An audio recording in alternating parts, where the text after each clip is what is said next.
Hey everyone, this is weird because you've never met me yet. I'll see you in a couple of weeks, I guess. I want to preface this is that videos are not the greatest way to do a speech, and normally I'd be dressed up, I would be standing, so this is going to feel a little contrived, but I wanted you to get an idea of what your introduction speech should be like.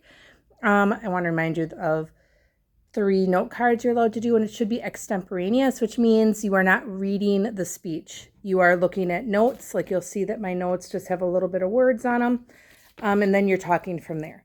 I'm going to tell you, I always go over time. I'm terrible at keeping to the time, and I also will say a lot because of being extemporaneous, and that's one of my faults. So if you're grading me on that, I'd be losing points on that, but you're not, so this is just an idea. So without further ado, here I go. I didn't give you the gift of life. Life gave me the gift of you. I was not able to have kids. I tried for many years with my previous husband. We had to go through a ton of procedures, and I ended up having uterine fibroids, and they turned cancerous. I started hemorrhaging, and they had to do an emergency hysterectomy, which took away all my chances of being able to be pregnant. That is when I realized, though, that I wanted to be a mother more than I wanted to be pregnant. I just wanted to be a mom. So I was ready to make the decision to be going through adoption. And on February 13th of 2006, I received a call that made me a mother. The things that I'm going to tell you about on my path to being a mother is what I had to do to prepare, what I had to do to get ready to travel, and how it was when I went to Ethiopia.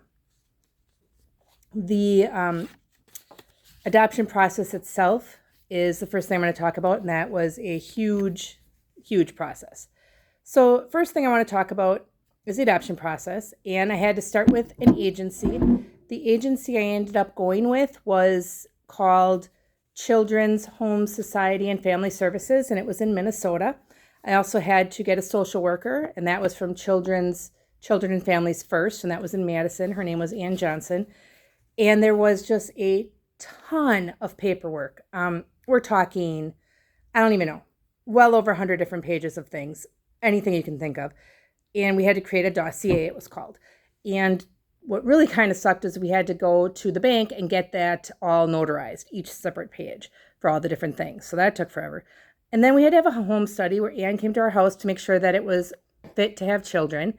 And there were a lot of things that we had to switch to make it ready. Like we had to put up a fire extinguisher, which everyone should have anyway, near your kitchen. We had to put in a carbon monoxide detector. We had to put the little plug things in all the outlets in order to be considered good.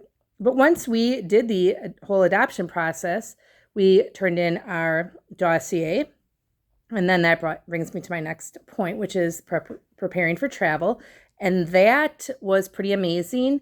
We got the call, like I said, on February 13th. So it was right before Valentine's Day. And that's when they said, hey, we have a little baby, 2 months old, who is looking for a forever home. And would you be interested in being his parents? Which, of course, there were tears. It was a very long process to get to this point. And it felt really like a dream come true. There was some medical paperwork they sent in, all the shots that I had to get before I could travel to Ethiopia. We had to get an international travel agent to make sure everything was good, get a hotel room to make sure that we had a place for everyone to stay, and just getting all the clothes and all that other stuff ready to bring. We ended up bringing a whole suitcase just of baby clothes for people at the orphanage. And then finally it was time to travel and go to Ethiopia. I was very excited about this trip. It was a 17-hour flight, which is extremely long. And I was with my mother. You'll hear me talk about my mom every so often. We're close, but we're very different people. So there were some challenges. We left in April. It was April 15th that we left, and we came home with Peyton on April 22nd. But when we got to Ethiopia, it was April 16th by that point. They had us in the wrong room, so it started out all bad. We were exhausted, but finally we got to go to a suite. And then the next morning on the 17th, I got to meet Peyton for the first time. which made all of the travel issues worth it. And we had a whole week of different activities. We got to travel to see the A-Hope orphanage, which is an orphanage of all children with AIDS, which was really eye-opening. We got to go and see the actual Ethiopian meals and how they're presented and a lot of other cultural things. But the most important thing was meeting Peyton and starting to get to know him. And he was 5 months old at the time. He was super tiny, only 12 pounds, which is really small for a 5-month-old, and just the happiest baby you'll ever see. So I immediately fell in love.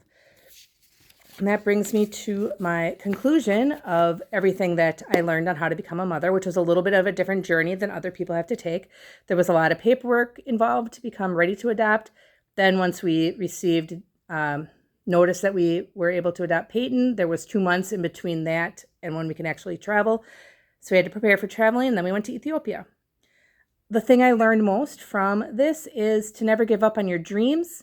I learned that I wanted to be a mom, so I had to make it happen. It didn't come naturally like it does to some people, but I wanted to be a mom. So I kept trucking away until it happened. So he is not flesh of my flesh, nor bone of my bone, but still miraculously my own. So never doubt for a single minute, you grew under my heart and in it.